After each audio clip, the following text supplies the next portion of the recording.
नमस्कार दोस्तों, मैं राजेश दुदानी एडवोकेट आज आपके साथ डिस्कस करने जा रहा हूं रिकवरी ऑफ मनी के सूट के बारे में। दोस्तों, रिकवरी ऑफ मनी का जो सूट है वो दो तरह से फाइल किया जाता है। एक ordinary recovery of money suit और एक होता है ऑर्डर 37 में रिकवरी ऑफ मनी सूट। दोस्तों, दोनों में बहुत फ़र्क है।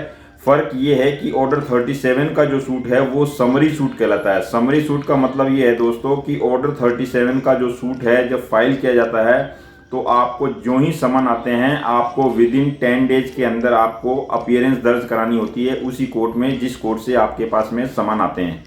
अगर आपने विद इन 10 डेज अपीयरेंस नहीं दर्ज करवाई तो दोस्तों सिर्फ और सिर्फ इसी रीज़न के ऊपर में ये जो केस है वो डिक्री हो सकता है। इसलिए आप ये भूल कतई ना करें कि विद इन 10 डेज जो है अपनी अपीयरेंस दर्ज ना करें। दोस्तों, जो ही आपने अपीयरेंस दर्ज करा दी कोर्ट के अंदर उसके बाद दोस्तों क्या होता है कि अपोजिट जो पार्टी है वो समन्स फॉर जजमेंट फाइल करती है और समन्स फॉर जजमेंट की एक कॉपी आपके पास भी कोर्ट के द्वारा पहुंचती है।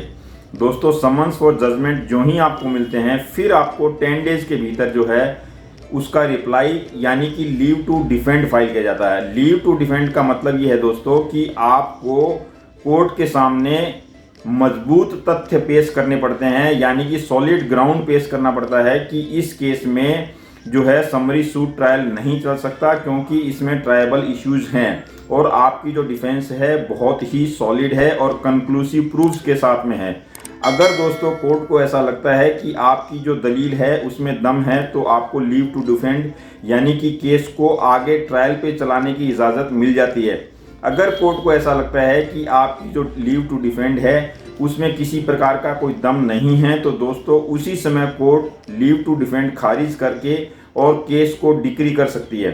इसलिए आपके पास में जो भी प्रूफ हों, जो भी सबूत हों, जो भी आपका डिफेंस हो वो सारी की सारी लीव टू डिफेंड के साथ में कोर्ट में फाइल करें और आर्गूमेंट्स के दौरान में एक एक चीज़ को कोर्ट के सामने बताएं।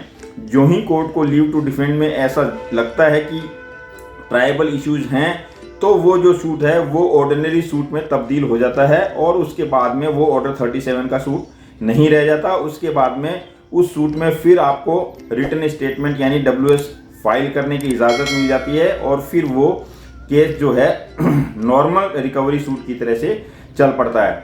तो इसलिए दोस्तों जो ही ऑर्डर 37 का सूट आए उसको आप बिल्कुल हल्के में ना लें।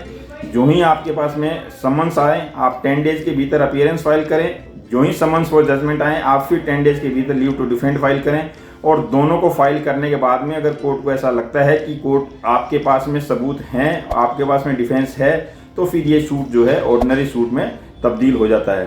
तो दोस्तों ये था suit for recovery under order 37 के बारे में। अगले वीडियो में फिर किसी नए टॉपिक के साथ मिलेंगे। अगर मेरा ये वीडियो आपको अच्छा लगा हो तो लाइक, शेयर और सब्सक्राइब करना बिल्कुल ना भूलें। नमस्कार, धन्यवाद।